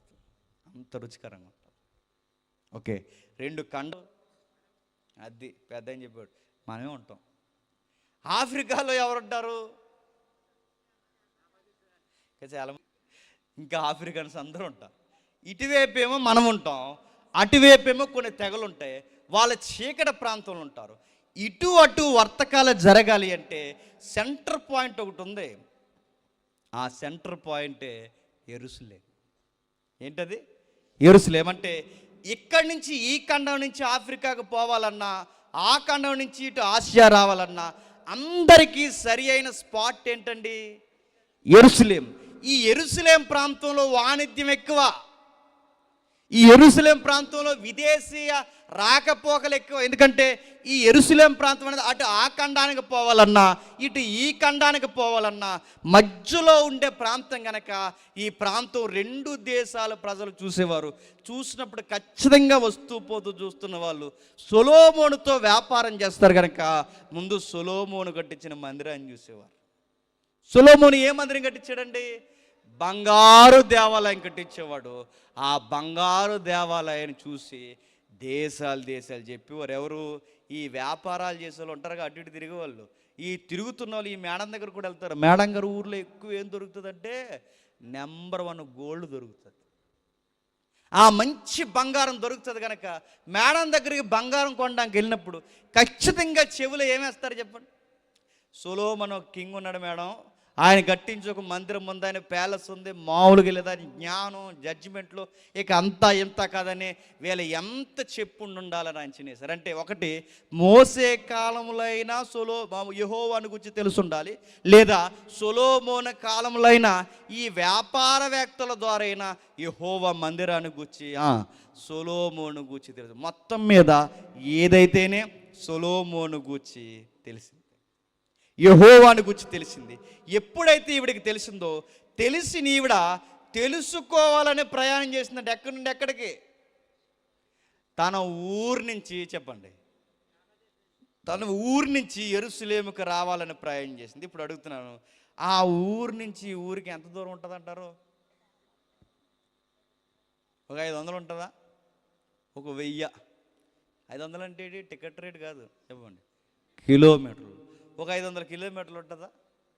నేను మొన్న హంపి వెళ్ళాను. హంపి అంటే మన కర్ణాటకకు దగ్గరలో ఉంది. శ్రీకృష్ణదేవరాయలు పరిపాలన చేస్తున్నారుగా, ఆ ఏరియాలో మీటింగ్ జరిగితే వెళ్ళాను. ఇక్కడి నుంచి ఇప్పుడు మన ఏరియా నుంచి రాజమండ్రి సుమారు ఇక్కడ నుండి అక్కడికండి మన ప్రాంతాలకి నెక్స్ట్ డే మీటింగ్ ఎంత దూరం అని చూస్తే 1000 కిలోమీటర్లు వచ్చిందండి. 1000 కిలోమీటర్ల ప్రయాణానికి నాకు 1.5 రోజు పట్టింది అక్కడి నుంచి ఇక్కడికి రావడానికి. 1000 కిలోమీటర్లు. ఆశ్చర్యం ఏంటి చెప్పిన, పక్క రాష్ట్రం నుంచి మన రాష్ట్రంలోకి అడుగు పెట్టడానికి 1000 కిలోమీటర్లు ఉంటే సహారా ఎడారి, ఆఫ్రికా, నైలు నది, ఈజిప్టు ఇవన్నీ దాటి రావాలంటే 500-1000 కిలోమీటర్లతో తేలిపోయే ప్రయాణం కాదు. మరి ఎన్ని కిలోమీటర్లు వచ్చి ఉంటుంది? 1600 మైళ్ళు వచ్చిందంట. ఎంత? సిగ్గు లేకుండా ఒప్పుకుందాం, మైళ్ళు అంటే మనకు తెలదు. తెలుసా? తెలదు మనకి. తెలుసా? సెంట్ అంటేనే తెలదు ఇప్పుడు మనకి. కాబట్టి మనకు మైళ్ళు తెలదు, చెప్పండి, సెంటు తెలదు. దాన్ని కిలోమీటర్లకు మారుద్దాం. 1600 మైళ్ళు అంటే ఎంత అని మీరు అడిగితే 1600 మైళ్ళు 2400 కిలోమీటర్లు. ఎంత? 2400 కిలోమీటర్లు. ఇప్పుడు చెప్పండి, ఆ రోజు మన మీద గొడవాడడానికి ఈవిడికి అర్హత ఉందంటారా లేదంటారా? దులువాడెత్తది. నువ్వు ఆ ఈది నుంచి ఈదిలో చర్చికి రావడానికి నీకు ఎంత ఒళ్ళు బద్ధకం, ఓ గంట కూర్చోడానికి నీకు ఎంత ఒళ్ళు బద్ధకం, నీకు పాస్టర్ గారు ఏమైనా గద్దించి చెప్తే నీకు ఎంత పొగరేటి ఆ ఈది నుంచి ఈదికి, నీకు ఆ టయానికి రావుడి. ఈవిడ ఆ ఈది నుంచి ఈదికి రాలేదు. చెప్పండి, 2400 కిలోమీటర్లు దాటొచ్చింది. 2400 కిలోమీటర్లు అడుగుతున్నాను. ఏ ప్రయాణం అడుగుతున్నాను? ఏ వాహనం మీద వచ్చి ఉంటుందండి? చెప్పండి, ఏ వాహనం మీద వచ్చి ఉంటుంది? కొన్ని ఆప్షన్ చేస్తాను, చెప్పండి. గాడిదలు, చెప్పండి. గుర్రాలు, చెప్పండి. కారు, చెప్పండి. ఫ్లైటు, చెప్పండి. గాడిదలు, ఒంటెలు, లేదా ఇంకేవైతున్న వాళ్ళు ఏదో పెద్దని చెప్తున్నాడుగా, వాడలు. దేని మీద వచ్చి ఉంటుంది చెప్పండి? మీరు చెప్పొద్దు, చెప్పండి. నేను చెప్పొద్దు. మనం చెప్తే మనకి ఏది తోస్తే చెప్తామా, అలాగంటే ఎలాగంటాం చెప్పండి, ఎలాగంటే అలాగంటాం. అందుకే బైబిల్ చెప్పింది ఎలా వచ్చింది ఒకసారి చూడండి. వృత్తాంతాల గ్రంథం, మొదటి దినవృత్తాంతాల గ్రంథం 9వ అధ్యాయం. ఎందుకు చెప్తున్నాను ఏమంటే, రెండో దినవృత్తాంతాల గ్రంథం 9వ అధ్యాయం మొదటి వచనం చూడండి. శాబాదేశపు రాణి సొలొమోను గూర్చిన ప్రసిద్ధిని వినినప్పుడు గూఢమైన ప్రశ్నల చేత సొలొమోనును శోధింపవలనని, నా ప్రశ్నలకు జవాబు చెబుతాడా చెప్పడని శోధింపవలనని కోరి మిక్కిలి గొప్ప పరివారముని ఎంటబెట్టుకుని గంధవర్గములను విస్తారమైన బంగారము రత్నములను ఒంటెల మీద ఎక్కించుకుని యెరూషలేమునకు వచ్చాను. బాగానండి, ఏమి ఎక్కొచ్చిందట? ఒంటె ఎక్కొచ్చిందట. ఇప్పుడు అడుగుతున్నాను, ఒంటె 2400 కిలోమీటర్లో ఎన్ని రోజులకి నడుస్తుంది చెప్ప? ఎవరు ఈ మధ్య ఇంటర్ పాస్ అయిన వాళ్ళు ఎవరండి ఇక్కడ? ఇంటర్ పాస్ అయ్యారుగా, మొన్నే పాస్ అయ్యారుగా. కరోనాలో పాస్ అయింది ఎవరు చెప్పండి? చెప్పు. అడుగుతుంది. పాస్ మనకు లెక్కలు ఉంటాయి. 10th బేస్ నుంచి లేదా 9th బేస్మెంటే మనకు ఉంటుంది. దూరము ఈక్వల్ టు కాలము, దూరము కాలము, టైమ్ అండ్ డిస్టెన్స్ అన్నారు. మీరు చెప్పండి, అడుగుతున్నాను. దూరము కాలాన్ని కొలవాలి అంటే ముందు వెళుతున్న వాహనం యొక్క స్పీడ్ ఎంతో తెలియాలి, అది రోజుకి ఎంత దూరం వెళ్తుందో తెలియాలి. ఇప్పుడు మన వాహనం ఏంటి ఇక్కడ చెప్పాలి? ఒంటె. ఒంటె లెక్కలేస్తే, మీరు గూగుల్ తెలుగు కూడా అడగండి చెప్తుంది. లెక్కలేస్తే సహజంగా రోజుకు ఒంటె ఎన్ని కిలోమీటర్లు నడుస్తుందని లెక్క తీస్తే 20 కిలోమీటర్లు నడుస్తుంది. రోజుకి ఎన్ని కిలోమీటర్లు? 20 కిలోమీటర్లు. ఒక ఒంటె రోజుకి 20 కిలోమీటర్లు నడిస్తే 2400 కిలోమీటర్లు రోజుకి 20 కిలోమీటర్లు లెక్క కడితే ఎన్ని రోజులకి మేడాము యెరూషలేముకు వచ్చి ఉంటుంది చెప్ప? దూరం ఈక్వల్ టు కాలము, కాలము దూరము అంటే ఏంటంటే ఇంక అంతే సంగతులు. ఇప్పుడు ఒకడిని మేడం లెక్క అడిగిందంట, ఒరే అబ్బాయి అప్పులు లెక్కలు అడుగుతారు, అప్పులు అంటారు కదా, ఈ వడ్డీ లెక్కలు కట్టినప్పుడు అడిగింది మేడం, రే మన దగ్గర 1000 రూపాయలు ఉన్నాయి, ఆడికి ఇంత అప్పు ఇచ్చాం, ఆడికి 500 అప్పు ఇచ్చిన తర్వాత మనం తిరిగి ఇంకా 250 రూపాయలు ఇచ్చాడు, అందులో పర్సంటేజ్ మళ్ళీ 50 రూపాయలు ఆడికి ఇచ్చాం, మళ్ళీ మనం తిరిగేసి ఒక 20 రూపాయలు ఇచ్చాడు. ఇప్పుడు అందులో పోయి ఇందులో పోయి మొత్తం మీద మనకి ఇంత లెక్క ఇచ్చిన తర్వాత ఇది మనకు వచ్చింది ఇంత పోయింది ఇంత, లాభం ఎంత నష్టం ఎంత, ఈ వ్యాపారంలో నష్టాలు లాభాలు చెప్పరంటే ఈడు అన్నాడట. అంత నష్టాలు వచ్చినప్పుడు ఎవడమ్మా మేడం అన్నాడు. సన్నా చదవ చూడండి, ఆవిడ అడిగింది దేనికి? ఆవిడ తెలియదని అడిగాడా? ఆవిడ తెలియదని అడిగిందా? ఆవిడికి నాలెడ్జ్ తెలుసు, వీడి నష్టం ఎంత లాభం ఎంత తెలుస్తుందని. వీడికి నాలెడ్జ్ పెంచాలని ఆవిడ అడిగితే వీడు తిరగేసాడట. నష్టాలు వచ్చినప్పుడు అప్పులు ఎవడమ్మన్నాడండి అన్నాడు. దీన్ని లెక్కలు అంటారు. దీన్ని ఇప్పుడు నేను అడుగుతున్నాను, మనకు కూడా లెక్క ఉంది. ఇప్పుడు ఈ లెక్క ఏంటంటే 2400 కిలోమీటర్లు రోజుకి 20 కిలోమీటర్లు లెక్క అయితే ఎన్ని రోజులు వస్తుందంటే సుమారు 120 రోజులు వస్తుంది. ఎంత? 120 రోజులు. 120 రోజుల్ని నెలల్లోకి మార్చండి. 4 నెలల్లో నెలకెన్ని రోజులు? చచ్చిపోవాలంటే ఇంక ఇవి కూడా తెలియపోతాయి. నెలకెన్ని రోజులు చెప్పండి? మొన్నే ఉగాది అయింది అనుకోండి, అవి లెక్కలు కాదు చెప్పండి. రోజుకి నెలకి ఎన్ని రోజులు? 30 రోజులు. అడుగుతున్నాం, 120 ఎడదీయండి. 4 నెలలు సుమారు, ఒక రోజు అడ్డు ఇటు తక్కువ ఉన్న 4 నెలలు.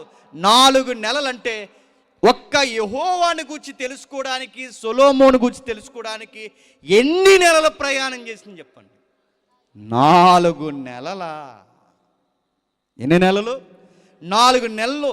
4 నెలలు ప్రయాణం చేసి మీరు ఏం తెలుసుకోవడానికి వెళుతున్నారంటే ఆవిడందట, జస్ట్ ఏమీ లేదు సార్, అసలు యెహోవా అనేవాడు నిజమా కాదా, అసలు ఆ దేవుడు అంటే ఏంటి, ఆ సొలొమోనుకి ఎందుకు దేవుడు అంత జ్ఞానం ఇచ్చాడు, మా దేశంలో ఇన్ని వెలవేల్పులు కుల దైవాలు, మా దేశంలో ఇన్ని నమ్మకాలు, చెట్టుకి పొట్టకి అనేకమైన మా ఆఫ్రికా దేవుళ్ళు ఉన్నారు, ఇన్ని దేవుళ్ళు ఉండగా ఆ దేవుడే గొప్పోడని వచ్చినాడు అలా చెబుతున్నాడు నాకు. ఆ దేవుడు గొప్పతనం గురించి అందరూ చెప్తున్నారు, ఆ సొలొమోను గొప్పతనాన్ని గురించి అందరూ చెప్తారు. అసలు ఏంటి ఈ దేవుడు గొప్ప ఏంటి, సొలొమోను గొప్పతనం ఏంటని తెలుసుకోవడానికి 4 నెలలు ప్రయాణం చేసిందంట. ప్రశ్న అడుగుతుందని చెప్పండి, ఈవిడెవరు? శాబా దేశానికి చెప్పండి రాణి గారు 4 నెలలు దేశంలో లేకపోతే దేశం ఏమవుద్ది? మీకు ఉదాహరణ చెప్తాను వినండి. ఎన్టీ రామారావు గారు తెలుసుగా, పెద్దోళ్ళు తెలుస్తుంది. ఎన్టీ రామారావు గారు పాలిటిక్స్ జరుగుతున్న కాలంలో చెప్తారు, ఇప్పటికి హిస్టరీలో ఆయనకు అనారోగ్య సమస్య వచ్చి యుఎస్ఏ వెళ్ళాడట. యుఎస్ఏ వెళ్ళి తిరిగి వచ్చే సమయానికి 10 రోజులు యుఎస్ఏ వెళ్ళి తిరిగి వచ్చే సమయానికి మంత్రి మండలి ముఖ్యమంత్రి పోస్ట్ తీసేసిందంట. మీకు తెలుసా చరిత్ర ఇది? అంటే 10 రోజులు రాష్ట్రంలో ముఖ్యమంత్రి లేకపోతే ఏమవుద్ది? గవర్నమెంట్ కూలిపోద్ది. అదర్ సైడ్ ఉప ముఖ్యమంత్రి సరైన లేకపోతే గవర్నమెంట్ కదిలిపోద్ది. ఇది వాస్తవం, చరిత్ర. ఒక 10 రోజులు ముఖ్యమంత్రి లేకపోతేనే గవర్నమెంట్ లేకపోతే, అలాంటిది దేశాన్ని పరిపాలిస్తున్న రాజు లేదా రాణియే లేకపోతే, 4 నెలలు రాణి లేకపోతే, నేను అడుగుతున్నాను, ఫైనాన్స్ లెక్కలు ఏమవుతాయి చెప్పండి? తారుమారైపోతాయి. ఆర్థిక మాన్యం వచ్చేస్తుంది, ఇబ్బందులు పడిపోతారు. సామాన్యుల నుంచి సామంతుల వరకు అందరూ లెక్కలు తారుమారైపోతాయి. అంటే ఒక్క రాణి 10 రోజులు లేకపోతే ఇబ్బంది అయితే, ఏకంగా ఎన్ని నెలలు లేదట, 4 నెలలు. 4 నెలలు మీరు లేకపోతే దేశం ఏమవుతుంది మేడం అంటే, ఏదన్నా అవని ముందు యెహోవా అంటే తెలుసుకోవాలనుకుంది.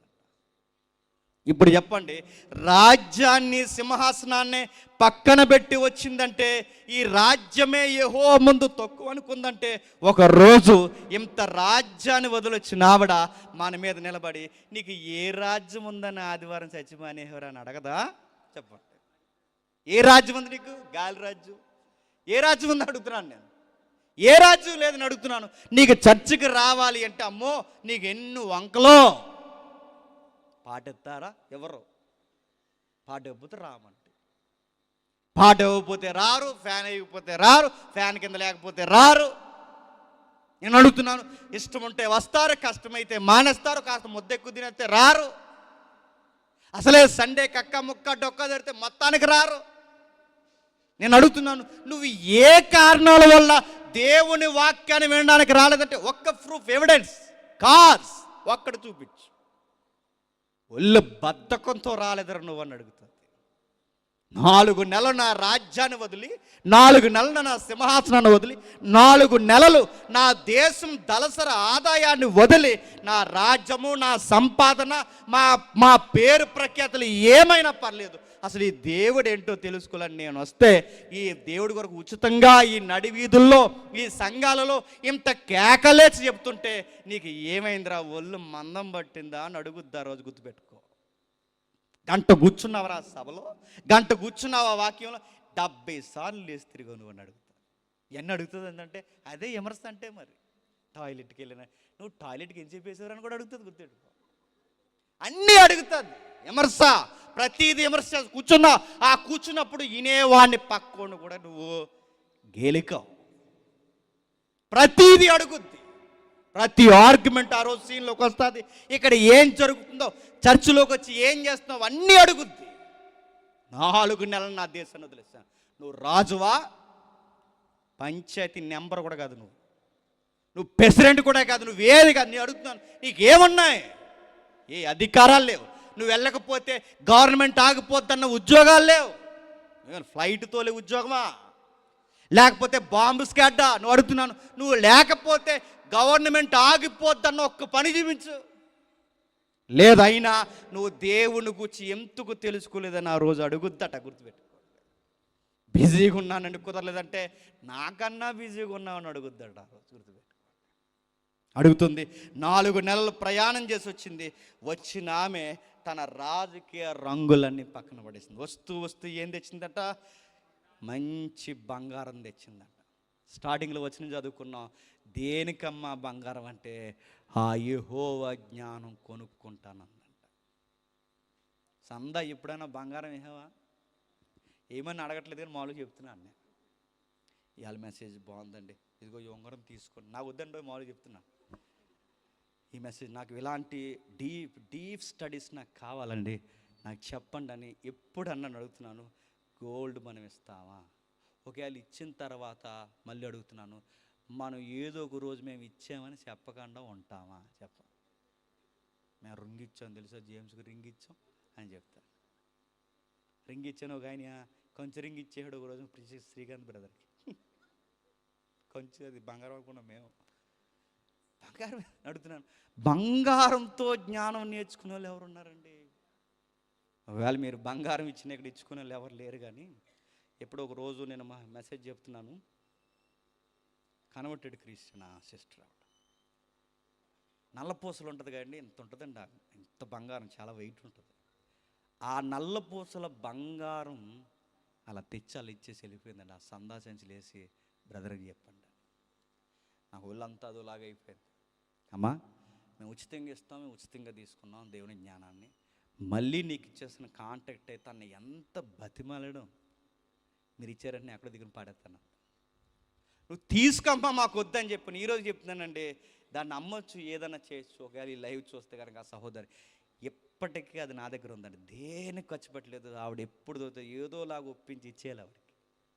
ఎందుకో చెప్పనా, ఒకరోజు మేడం నన్ను కూడా అడుగుతుంది, ఎవరు చెప్ప శాబాదేశ్వర బాబు జేమ్స్, నువ్వేం బంగారం ఇచ్చి నేర్చుకున్నావా, నీవిడి దగ్గర బంగారం తీసుకొని అని అడగదా నన్ను? ఖచ్చితంగా అడుగుద్ది. విమర్శ సమయం ప్రతిదీ ఆ రోజు ఆర్గ్యుమెంట్లోకి తీసుకొస్తుంది. 4 నెలలు నా సింహాసనం, 4 నెలలు నా ఊరిని, 4 నెలలు నా దేశాన్ని క్రూరమైన అడవుల గుండా, దట్టమైన అడవుల గుండా, సహారా నీళ్లు చుక్క దొరకని భయంకరమైన సహారే ఎడారి గుండా ఇంత ప్రయాణం చేసి యెరూషలేముకి వచ్చాను. ఈ యెరూషలేములో ఇంత ప్రయాసపడి యెహోవాను గూర్చి నేను తెలుసుకున్నాను. ప్రశ్న అడుగుతుందని చెప్పండి, ఇంత ఇలాంటి ఆమె ఇంత దూరం ప్రయాణం చేసి రావడానికి ఈవిడే రావక్కరొద్దండి. ఓ కమిటీని పంపితే రారంటారా? కమిటీలు, గవర్నమెంట్ కమిటీలు ఉంటాయి తెలుసా, శ్రీకృష్ణ కమిటీ, ఆ కమిటీ, ఈ కమిటీ. మనకు రాజధాని ఇస్తాను కంపెనీ తిరిగింది అప్పట్లో, గుర్తుందా? శ్రీకృష్ణ కమిటీ. ఇలాంటి మాడితే మళ్ళీ కట్ చేసి పెడుతున్నారండి. అడెవడో, నేను ఎందుకో ఫ్లోలో అన్నాను, ఫ్లోలో రాజధాని లేని రాష్ట్రం మీద ఉందంటే మందే అన్నాను. అడెవడో జనసేన టీడీపీలు కట్ చేసి వైసీపీలకు వ్యతిరేకంగా పెడుతున్నారు ఆ వీడియో. నేను చెప్పిన వ్యూ వేరు, అలా ఉపయోగించేది వేరు. నేను మామూలుగా జనరల్ చెప్తున్నాను. కమిటీలు ఉంటాయి ప్రతి గవర్నమెంట్. మనకు అప్పట్లో రాజధాని ఇస్తా అని శ్రీకృష్ణ కమిటీ తిరుగుతుంది అన్నారు. ఎక్కడ తిరుగుతుందంటే విజయవాడ తిరుగుతుంది, వైజాగ్ తిరుగుతుంది, అలాగే ఇంకా ఇలా ప్రకాశం జిల్లా ఈ ప్రాంతం ఎక్కడ ల్యాండ్ బాగుంటాడు పెడతా అంటే ఒక కమిటీని పెడుతుంది గవర్నమెంట్. ఈవిడికి కూడా ఒక కమిటీని వేసి ఒక 10 మందినో 15 మంది సభ్యులను వేసి అసలు యెహోవా అంటే ఏంటి, ఆ సొలొమోను అంటే ఎంతవరకు వాస్తవం, వీటి గురించి తెలుసుకుంటే ఒక కమిటీని పంపితే ఖచ్చితంగా కనుక్కొని రారంటారా? ఖచ్చితంగా వస్తారు. కానీ విషయం ఏంటి చెప్పనా, ఏ విషయాలకైనా కమిటీని పంపితేనేమో కానీ ఇది దేవుణ్ణి కూర్చునే ఎతుకులాట. కనుక ఈ కమిటీని నేను ఎవరిని పంపను, ఇది ఎవరి వ్యక్తిగతమైనది వాళ్ళకే. అందుకే ఈ దేవుని గురించి స్వయంగా నేనే నా చెవులతో వినాలి, నా కళ్ళతో నేనే ఆయన మందిరాన్ని చూడాలి, నేను నా కళ్ళతో నా చెవులు ఎన్ని తెచ్చిందో చెబుతున్నట్టు చూడండి ఒకసారి. రాజుల గ్రంథం త్వరగా ముగించిద్దాం. రాజుల గ్రంథం 9వ అధ్యాయం, రాజుల గ్రంథం 9వ అధ్యాయం, రాజుల గ్రంథం 9వ అధ్యాయం 10వ వచనం చూడండి. మరియు ఆమె రాజునకు 240 మణుగుల బంగారం, బహు విస్తారమైన గంధవర్గములు, రత్నములు చాలా ఇచ్చిందట. అడుగుతున్నాను, ఎంత బంగారం ఇచ్చింది? మణుగుల బంగారం, కేజీల బంగారం, గంధవర్గాలు తెచ్చిందట, రత్నాలు తెచ్చిందట. ఇలాంటి 1 కాదు 2 కాదు, కొన్ని వందల మైళ్ళు ప్రయాణించేసి గంధవర్గాలు తీసుకు, సుగంధ ద్రవ్యాలు, గంధవర్గాలు, రకరకాలన్నీ తెచ్చి బంగారం ఇచ్చిందట. నేను అడుగుతున్నాను, ఎంత బంగారం ఇచ్చిందంటే కేజీలు బంగారం ఇచ్చింది. ఈ బంగారం చూసినప్పుడల్లా లలిత జ్యువెలరీ అని గుర్తవుతాడండి. లలిత జ్యువెలరీ అని ఏమన్నాడు, డబ్బులు ఊరకే రావు, కానీ సొలొమోనుకి ఊరకే వచ్చేదండి బంగారం, ఊరకే. డబ్బులు కాదు, బంగారమే ఊరకే వచ్చేది. ఎందుకంటే ఆయన ఏం బోధిస్తున్నాడట? యెహోవా జ్ఞానమును బోధిస్తున్నాడు, యెహోవా జ్ఞానమును. ఆయన బోధిస్తున్నప్పుడు ఎన్నో గిఫ్ట్లు తెచ్చిందట, విస్తారమైన, మరి ఎన్నడూనూ రాలేదంట, అంత తీసుకుని వచ్చిందట శాబాదేశపు రాణి. పైగా ఆవిడ తెచ్చిన బంగారం నెంబర్ 1 గోల్డ్ తెచ్చిందంట. ఎప్పటికీ మంచి బంగారం ఎక్కడ దొరుకుతుందో చెప్పనా? ఆఫ్రికాలో దొరుకుతుంది. మీరు అప్పుడప్పుడు డిస్కవరీ వీడియోస్ చూడండి, నదులు, క్రూరమైన అడవులు కింద నదులు పారుతుంటాయండి. ఆ నది ఒడ్డంతా బంగారం ఉంటుంది, ఎవడు వెళ్ళడు అక్కడికి. ఎందుకంటే చాలా చాలా భయంకరమైన ప్రాంతం. అక్కడికి ఎవడు వెళ్ళడు, తేడానికి పర్మిషన్ ఉండదు. వెళ్ళిన పెద్ద పెద్ద మాఫియాలు ఉంటాయి. ఎంత బంగారం అలా అప్పుడప్పుడు మీరు వీడియోస్ చూడండి, ఎంత బంగారం అలా నదుల పక్కన గొట్లు అలాగుంటుందండి. అక్కడ నెంబర్ 1 గోల్డ్ దొరుకుతుంది. ఆ మేడం వస్తున్నప్పుడు నెంబర్ 1 గోల్డ్ తెచ్చింది. దేనికి మేడం ఈ మేడం అంటే, ఆ వాక్యం నేర్చుకుందామని అంటుంది. ఏంటట? వాక్యము నేర్చుకోవడానికి ఇంత బంగారమా? నేను అడుగుతున్నాను, ఇలాంటి ఆవిడ వస్తుందని దావీదు ప్రార్థన చేశాడట. ఎవరు చేశారు? దావీదు ప్రార్థన చేయడమే కాదు, ఆ ప్రార్థన ప్రవచనంగా చెప్పాడు. ఆ ప్రార్థనని సొలొమోను పాట రాసేసాడు. ఏం రాశాడు? పాట. అంటే తండ్రి ప్రార్థనని పాటగా రాశాడు. ఆ పాటలో ఒక లైన్ లేదా ఆ చరణంలో ఎవరిని పెట్టారు తెలుసా? ఈ మేడం ఊరు పేరు పెట్టారు. చూస్తారు ఒకసారి చూడండి. 72వ కీర్తన త్వర త్వరగా ముగించుకుందాం. 72వ కీర్తన ఒట్టే చెప్తున్నాను, ముగిస్తాను చూడండి. 72వ కీర్తన మొదటి వచనం చూడండి. పై చిన్న అక్షరాలు ఉన్నాయి చూడండి. సొలొమోను కీర్తన. ఈ కీర్తన ఎవరిది? సొలొమోను కీర్తన. అంటే ఈ సాంగ్ సొలొమోనుది. సొలొమోను ఈ పాట రాస్తున్నాడు. దేవా, రాజునకు నీ న్యాయ విధులను, రాజకుమారికి నీ నీతిని తెలియచేయము. నీ నీతిని బట్టి ప్రజలకును, న్యాయ విధిని బట్టి శ్రమనందు నీ వారికి అతడు న్యాయము తీర్చును. ఎవరో రాజకుమారుడు ఉన్నాడట. ఆ రాజకుమారుడికి జ్ఞానం కావాలట. ఆ రాజకుమారుడికి నీతి తెలియజేయాలట. ఆ రాజకుమారుడు సామాన్య ప్రజలకు న్యాయ విధులను, శ్రమను తీర్చి న్యాయమైన తీర్పులు తీర్చాడు. ఎవరు ఈ రాజకుమారుడు? ఇక్కడ సొలొమోనే. అంటే ఈ ప్రార్థన చేసింది ఎవరు? దావీదు. ఈ ప్రార్థనలో ఉన్న రాజకుమారుడు ఎవరు? సొలొమోన్. అంటే తన తండ్రి ఏమని ప్రార్థన చేసుకుంటున్నాడు? నా కొడుక్కి జ్ఞానాన్ని ఇవ్వు, నా కొడుక్కి న్యాయం నేర్పించు, నా కొడుక్కి తీర్పులు ఎలా తేల్చాలి, నా కొడుక్కి పరిపాలన ఎలా చేయాలో నేర్పించు అని ప్రార్థన చేసుకున్న వాళ్ళ నాన్న ప్రార్థనని పాటగా రాశాడు. నీతిని బట్టి నీ ప్రజలకు న్యాయ విధులను, శ్రమనందున వారికి అతడు న్యాయం తెచ్చును. నీతిని బట్టి పర్వతములను, చిన్న కొండలను ప్రజలకు నెమ్మది పుట్టించును. ప్రజలలో శ్రమనందున వారు అతను న్యాయము తీర్చును అని చెబుతూ వచ్చి 15 వచనంలో చూడండి ఏమంటున్నాడు? అతడు చిరంజీవి యగును. ఎవరి చిరంజీవి? ఆయన అనుకోకండి. అతడు చిరంజీవి అగును. చిరంజీవి అంటే ఇక్కడ సొలొమోను చిరంజీవి అగును. శావా బంగారం అతనికి ఇవ్వండి. శావా బంగారాన్ని తెచ్చింది ఎవరు? శాబాదేశపు రాణి. అంటే శాబాదేశపు రాణి బంగారం తెస్తాదని ముందే ప్రార్థనా ప్రవచనం చెప్పింది ఎవరు? దావీదు గారు. అంటే ఈవిడ వస్తాదన్న ఈ ప్రకంపనలు ఇప్పుడు కాదట, దావీదు దగ్గర నుంచి ఆత్మ ప్రవచనం ద్వారా చెప్పిందంట. ఆమె శాబాదేశపు బంగారాన్ని తెస్తుంది. తెచ్చిందంటే ఆ 10వ అధ్యాయంలో ఆమె బంగారమే తెచ్చింది. నెక్స్ట్ మరో వచనం చూడండి. 18వ వచనంలో 18వ వచనం, దేవుడైన యెహోవా ఇశ్రాయేలు యొక్క దేవుడు స్తుతింపబడును గాకనే ఎవరైతే వచ్చారో వాళ్ళు అంటారు. శాబాదేశపు రాణి వచ్చిన తర్వాత ఏమని అన్నది తెలుసు? ఒకసారి చూడండి. మొదటి రాజుల గ్రంథం 10వ అధ్యాయం 9వ వచనం. మొదటి రాజుల గ్రంథం 10వ అధ్యాయం 9వ వచనం. నీ యందు ఆనందించి నిన్ను ఇశ్రాయేలు మీద నీ దేవుడైన యెహోవా స్తోత్రానికి అర్హుడు, స్తుతింపబడును గాక. నీ దేవుడికి మాత్రమే స్తోత్రాలు, ఆయనకి అర్హత ఉందంటే యెహోవాని స్తుతించింది ఎవరు చెప్పండి?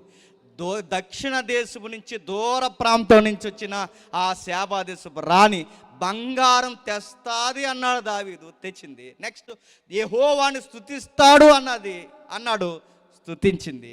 వచ్చినట్టుగానే ఆమె వచ్చి యెహోవా స్తుతింపబడును గాక.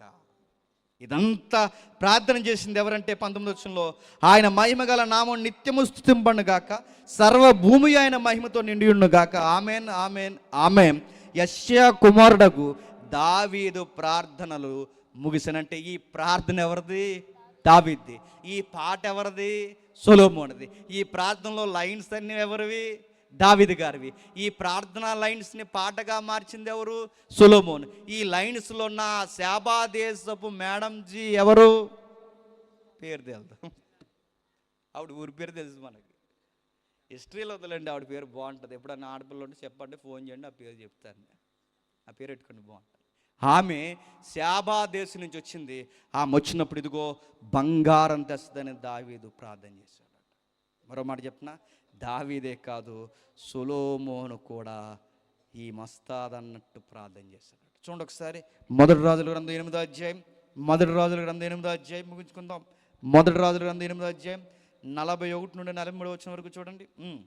మరియు ఇశ్రాయేలుగు ఈ జనుల సంబంధులు కాని పరదేశులు నీ నామమును బట్టి దూర దేశము నుండి వచ్చి నీ ఘనమైన నామమును గూర్చి నీ బాహుబలమును గూర్చి నీవు చాచిన బాహు ప్రసిద్ధిని గూర్చి విందురు. దూర దేశం నుంచి వచ్చి వస్తారు, నీకు ప్రార్థన చేస్తారు, నిన్ను స్తుతిస్తారు, నీ మందిరాన్ని దర్శిస్తారని. ఈ ప్రార్థనకి నెరవేర్పు ఎవరు చెప్పండి? శాబా దేశపు రాణి. అంటే సొలొమోను కూడా ప్రార్థన చేశాడు, దూరం నుండి వస్తారని. దావీదు కూడా ప్రార్థన చేశాడు, దూరం నుండి వస్తారని. వచ్చిన వారు యెహోవాని స్తుతిస్తారని. ఆ స్తుతించి తిరిగి వెళ్ళిపోయింది వాళ్ళ ప్రాంతం. ఇప్పుడు ప్రశ్న అడుగుతున్నాను, రౌండ్ ఫిగర్ తీసుకోండి, 2500. 400 రౌండ్ ఫిగర్ 100 కలుపుతాం, 2500. ఒకవైపు 2500 ప్రయాణం చేసింది అనుకోండి, మళ్ళీ తిరిగి వెళ్ళాలంటే మొత్తం ఎంత? 5000.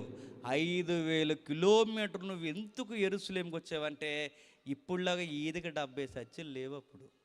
ఒకటే ఒక చర్చ్ ఎక్కడుంది చెప్పండి? యెరూషలేము. ఆ ఒక్క చర్చికి రావడానికి 5000 కిలోమీటర్లు శ్రమ పడుతుందంటే. ఎన్ని కిలోమీటర్లు? 5000 కిలోమీటర్లు.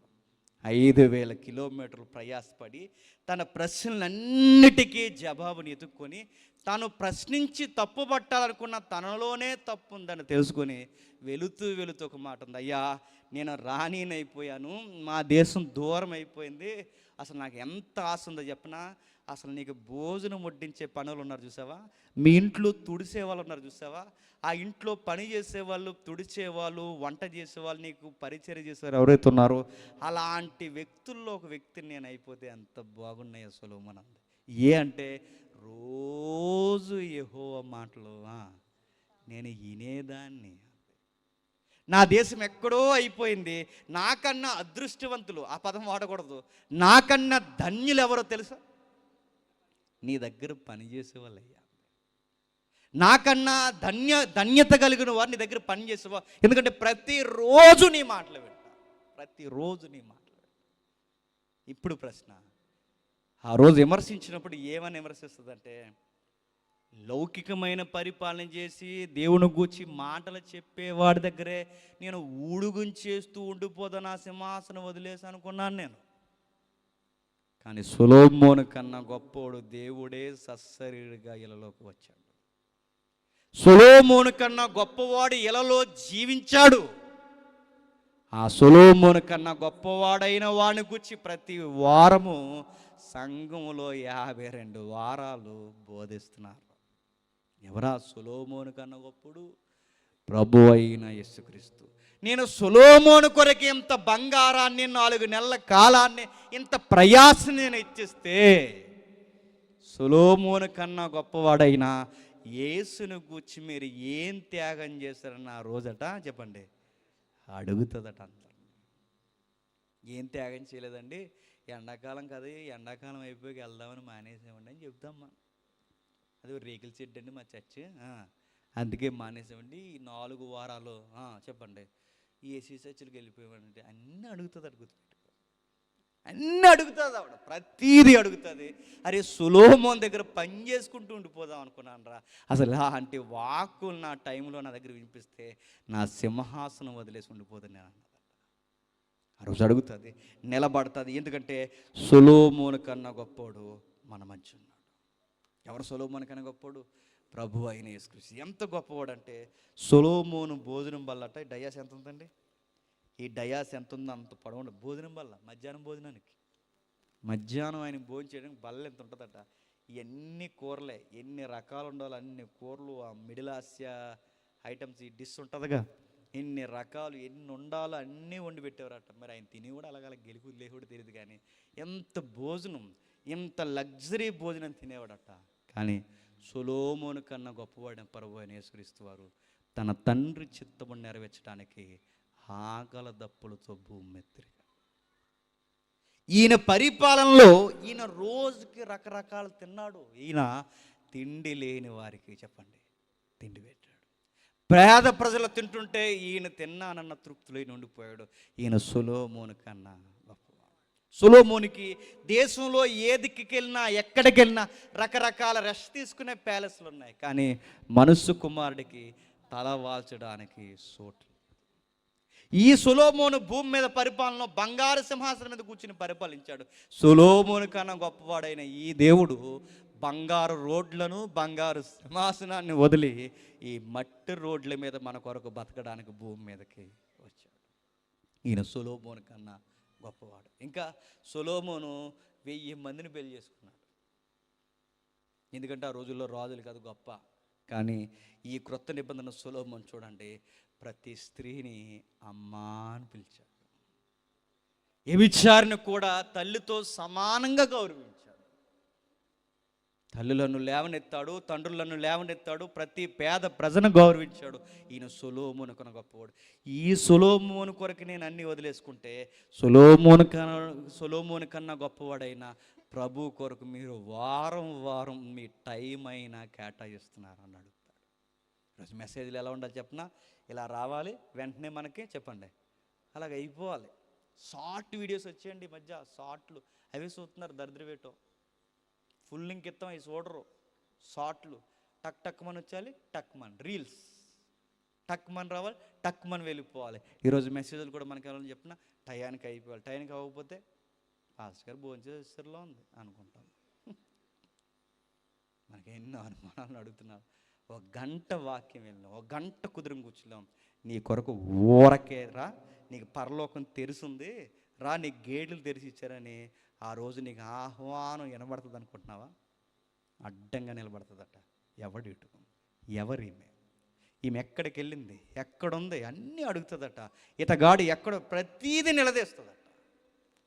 వాక్యం అంటే ఆసక్తి లేదు, ప్రార్థన అంటే భక్తి లేదు, కనీసం నీ మాటలు వినాలన్న కనీసం ఇంకిత జ్ఞానం లేదు, ఏమీ లేదు. ఇలాంటి వారికి నువ్వు ఎలా ఇస్తానంటున్నావయ్యా నువ్వు నిత్యత్వాన్ని? నేను 4 నెలలు ప్రయాసపడ్డానయ్యా. వీళ్ళు ఎక్కడి నుంచి వచ్చారయ్యా? పక్కీదుల నుంచి వచ్చారు అంతేనయ్యా, పక్కూర్ల నుంచి వచ్చారయ్యా అంటుంది. కంపేర్ చేస్తుంది. నేను నా దేశ సార్వభౌమ అధికారంతో నా దేశానికి నిర్వాహకురాలుగా ఉన్నాను. నేను అడుగుతున్నాను, వీళ్ళ దేనికి నిర్వాహకులు? గృహ నిర్వాహకులు అంతే. కష్టపడుతావు, తెస్తావు, ఇంటికి ఎత్తావు, వండుతావు, జాగ్రత్తగా మీ భర్తకి పిల్లలు పెడతావు. ఇదే కదా మన గృహ పరిపాలన. ఈ గృహ పరిపాలన వదిలే మనం దేశ పరిపాలన వదిలొచ్చింది. ఆవిడ అన్నీ పక్కన పెట్టి వచ్చింది. ఆమె గృహాన్ని కాదు దేశాన్ని వదిలింది. ఆమె వంట వార్పులు వదిలి రాలేదు, ఒంటెలెక్కి చెప్పండి అధికారం వదిలొచ్చింది.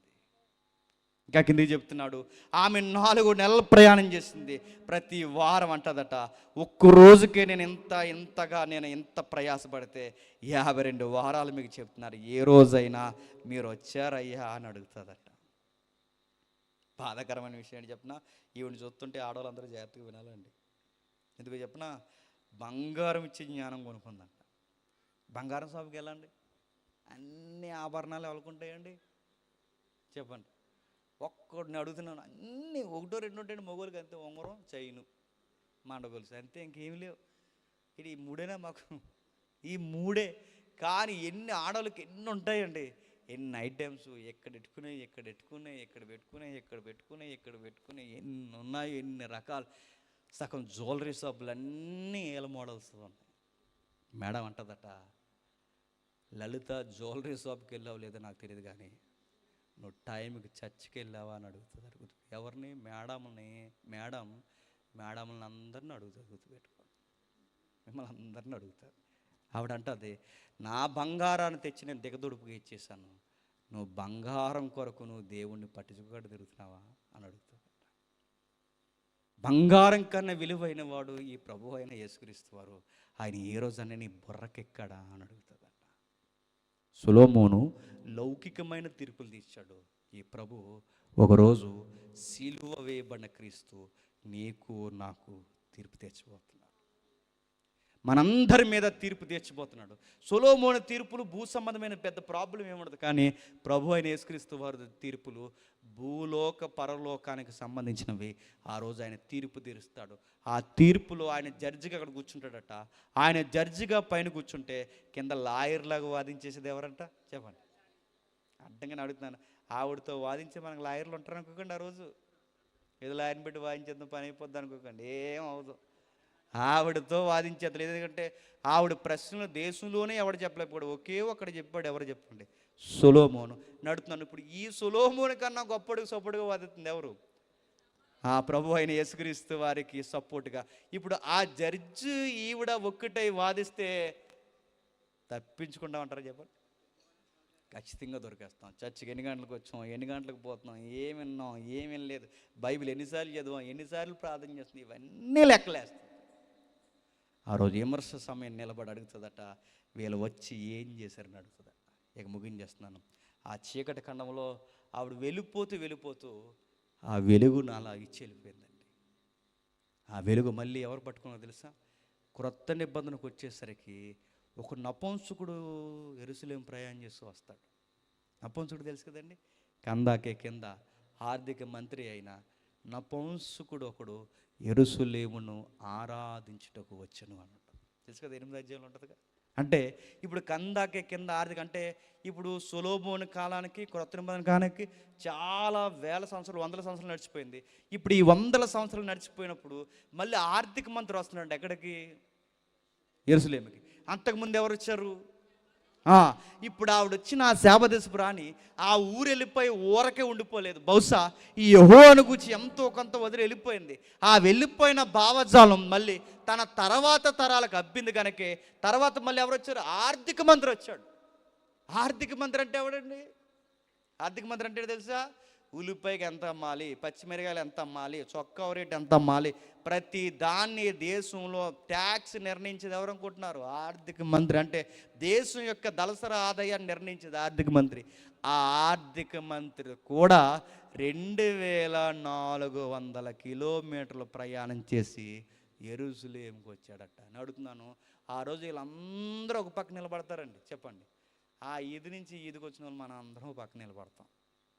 నేను అడుగుతున్నాను, 2400 కిలోమీటర్లు దాటిన వాళ్ళు అందరూ మేము టైంకి ఆరాధనకు వచ్చామని అడుగుతారు. ఈది నుంచి 5కి వచ్చిన వాళ్ళు వచ్చాం కానీ ఎందుకు అయ్యాలి నాలు అనిపించలేదని నన్ను అందరూ ఈ పక్క నిలబడతాం. యేసుప్రభు వరకు వద్దాడు మన మీదకు వాదన చెప్పండి. వీళ్ళిద్దరు నిలబడతారు. ఆర్థిక మంత్రి నిలబడతాడు, రాణి నిలబడుతుంది. వీళ్ళందరూ నిలబడి మనల్ని ఎంత కడిగి పడాయోలో చెప్పండి, అంత కడిగి పడేస్తాడు. ప్రభు చెప్తున్నాడు, ఆ రోజు వీళ్ళందరూ వస్తారు. ఆమె వెళ్ళిపోతూ తన చీకటి ఖండానికి వెలిగించి వెళ్ళిపోయింది. మన ఈదుల్లో మన ఊర్లో కూడా చీకటి ఉంది. తాగుతున్నారండి మన ఈదుల్లో? తాగుతలేదండి, అందరు బతులు ఉన్నారంటారా చెప్పండి? తాగుతున్నారు కదా. మన ఈదుల్లో అందరూ తాగుతున్నారు. మన ఈదుల్లో సిగ్గులు ఎక్కడ చెప్పండి? వ్యభిచారాలు, సంసారం విలువ మర్చిపోయి వ్యభిచారాలు చేస్తున్న వాళ్ళు ఉన్నారు లేదా? ఉన్నారు. చర్చికి వచ్చి పోరంబొగు చూపులు చూసే వాళ్ళు ఉన్నారు లేదా? ఉన్నారు. ఇలాంటి రకరకాల పనులు ఉన్నారు. ఎంత చీకటి ఉంది. ఆ చీకటి ఖండానికి ఆవిడ ఎప్పుడో వదిలేసిపోతే ఆర్థిక మంత్రి రక్షింపడ్డాడు. ఎంత చీకటి మీ చుట్టూ ఉంది, మీరు మీ ఈదులకైనా వెలుగునివ్వగలరా అని అడుగుతున్నాను. నేను ముగించేస్తున్నాను. ఆ రోజు అడుగుతుందట, నేను వెళ్ళిపోతూ ఆర్థిక మంత్రి లాంటి వారికి యెహోవాను గూర్చి నా దేశంలో వదిలేసి నేను వెళ్ళిపోయాను. మీ తరానికి నీ నమ్మిన భక్తిని గూర్చి, నీ యెహోవాను గూర్చి నువ్వేమన్నా చెప్పావా, నేర్పించావా? ఆ రోజు మన మీద ఆర్గ్యుమెంట్ దిగుతుందట. ఇప్పుడు చదవండి మత్తయి సువార్త 12వ అధ్యాయం. మత్తయి సువార్త 12వ అధ్యాయం 43 42 వచనం. విమర్శ సమయమున దక్షిణ దేశపు రాణి ఈ తరము వారితో నిలవబడి వారి మీద నేరస్థాపన చేయును. ఏంటంటే ఆమె సొలొమోను జ్ఞానమును భూమి దిగంతాల నుండి వచ్చెను, ఇదిగో సొలొమోను కంటే గొప్పవాడు ఎక్కడున్నాడు. ఈరోజు ఎక్కడున్నాడు? ప్రతి చర్చిలో ఉన్నాడు. ఈరోజు ఎక్కడున్నాడు? ప్రతి బోధకుడు నోట విన్నాడు. బైబిల్గా మీ మధ్య ఉన్నాడు. ఈయన సొలొమోను కన్నా గొప్పగా ఉన్నాడు. ఈయన గూర్చి నేర్చుకున్నావా? ఎండి బంగారాలు హెచ్చించి ఈయన గూర్చి ఏమన్నా నేర్చుకుంటున్నావా? ఏ మతానికైనా మీరు పొండి, ఏ గుడికైనా మీరు పొండి, అక్కడ నేర్చుకునేది ఏముండదండి. దాన్ని పెట్టుకుని వచ్చేయడమే, నేర్చుకునేది ఏముండదండి. కానీ ఒకే ఒక విశ్వాసంలో మాత్రం వారం వారం పోయి నేర్చుకుంటారు. ఆ విశ్వాసమే క్రైస్తవ్యం. గుర్తుపెట్టుకో. మీరు ఏ గుడికన్నా పొండి, దండం పెట్టండి, ఎంతకంత ఇచ్చి వచ్చేయండి, కానీ ఇక్కడికి రండి, ఏదో ఒకటి నేర్పిస్తారు. మీ దగ్గర ఒక బైబిల్ ఉంటుంది, నా దగ్గర ఒక బైబిల్. ఎందుకు? మీరు నేర్చుకోవాలి, నేర్పించడానికి నేను నేర్చుకొని మీకు బోధించాలి. అందుకే నీ చేతుల్లో బైబిల్ పెట్టాడు, నా చేతుల్లో పెట్టాడు. నేర్చుకోవాలి, ఈయన గురించి చదవండి. ఈయన గురించి ఎంత చదివితే అంత జ్ఞానం వస్తుంది. ఎంత జ్ఞానం సంపాదిస్తే అట్టువాడు దీర్ఘాయువు కలిగిన వాడు అవుతాడు. అట్టువాడు జీవవృక్షమును సంపాదించిన వాడు, అట్టువాడు ధన్యుడవుతాడు. అట్టువాడు ఇక్కడ ఉన్న వారందరికన్నా వాడు యెహోవా దృష్టికి భయభక్తులు కలిగిన వాడు అవుతాడు. ఆ రోజు విమర్శ దినమున శాబాదేశపు రాణితో పాటు ఒక జాబితాలో నిలబడతాడు. దేవుడు మిమ్మల్ని దీవించునుగాక. ఆమేన్, ఆమేన్, ఆమేన్. ప్రార్థన చేసుకుందాం. ప్రేమగల తండ్రి, కృపగల దేవ, ఎందరికీ సంగతులు అర్థమయ్యే నాకు తెలియదు తండ్రి. మీ విలువైన సంగతులు తండ్రి విన్నవారు ధన్యులు, దాని ప్రకారం జీవించాలనుకున్నవారు మరే తండ్రి. మీ మాటలు ఊరక్కే తండ్రి, కాలయాపనకు విని వెళ్ళిపోయేవారు ఎవరైనా ఉంటే వారి ఆత్మలకు వారే ఉత్తరవాదులు, వారి మనస్సాక్షే వారి మీద తీర్పు తీర్చును తండ్రి. శాబాదేశపు రాణి ఆ రోజు తండ్రి మా మీద తండ్రి విమర్శ చేయడానికి నిలబడుతుంది దేవ తండ్రి. ఇన్ని ఘనమైన మాటలు, ఇంత లోతైన జ్ఞానము తండ్రి, మీ వాక్యము తండ్రి అనేక మంది ఉపదేశకుల ద్వారా బోధింపబడుతున్నా ఈరోజు వినేవాళ్ళు లేరు దేవ, కరువైపోయారు తండ్రి. ఈరోజు తండ్రి క్రీస్తును గూర్చి, ఆయన యొక్క మాటలను గూర్చి, ఆయన యొక్క జీవిత సత్యాలను గూర్చి తండ్రి బోధించేవారు కూడా కరువైపోయారు తండ్రి. ఈరోజు తండ్రి ఏదో 4 ఆరాధన తండ్రి, పాటలు పాడుకున్న తండ్రి, 4 మాటలు తండ్రి, వాక్యాలు తీసుకుని వెళ్ళిపోయేవారే తప్ప ఇంత లోతైన జ్ఞానము తండ్రి ఎతికిన వారు, సత్యాన్ని వేసుకుని తండ్రి బైబిల్లో ఖండాలు ఖండాలు దాటి పరిగెట్టారని తండ్రి బోధించేవారు కరువైపోయారు తండ్రి. ఆ రోజు వారు ముందు తండ్రి మా ముఖాలు వెలవెలబోతాయి, సిగ్గుపోతాయి తండ్రి. ఆ రోజు తండ్రి సిగ్గుపడి తండ్రి మేము చర్చికి రావడానికి ఎన్ని వంకలు చెప్పాము, అవన్నీ వాళ్ళ ముందు తండ్రి నిలబడలేనివి, పనికి మాలిన ఆధారాలు అయిపోతాయి తండ్రి. విన్నవారు ధన్యులు, దీని ప్రకారం జీవించాలనుకున్నవారు మరి ధన్యులు. ఈ మాటలు విని తండ్రి మమ్మల్ని విమర్శ చేసి మా మీద చెడ్డ మాటలు పలికిన వారు ఎవరైనా ఉంటే వారిని క్షమించండి. మమ్మల్ని సతులుగా భావించి మమ్మల్ని హేళన చేసిన వారు ఉంటే తండ్రి వారిని దీవించండి. స్థానిక దైవజనుల్ని, పెద్దల్ని అందరినీ మీ చేతులకు అప్పగిస్తున్నాం. మీ దయగల హస్తములు చేతండి, వారిని కాపాడండి. సంఘాన్ని సత్యానికి స్తంభంగా మలచండి అండ్ ఈ పరిసర ప్రాంతాల్లో సేవం చేస్తున్న ప్రతి సేవకుడిని దీవిస్తారని కోరుతూ, మా జత పని వారిని తండ్రి, ఈ సభకి కారకులైన ప్రతి ఒక్కరిని తండ్రి ఈ ప్రేమతో, అనురాగంతో ఎల్లకాలం మమ్మల్ని తండ్రి నడిపిస్తారని అర్థిస్తూ, నేను తిరిగిపోతుండగా మాతో ఉంటారని కోరుతూ క్రీస్తు నామమున ప్రార్థన సమర్పిస్తున్నాం తండ్రి. ఆమేన్, ఆమేన్.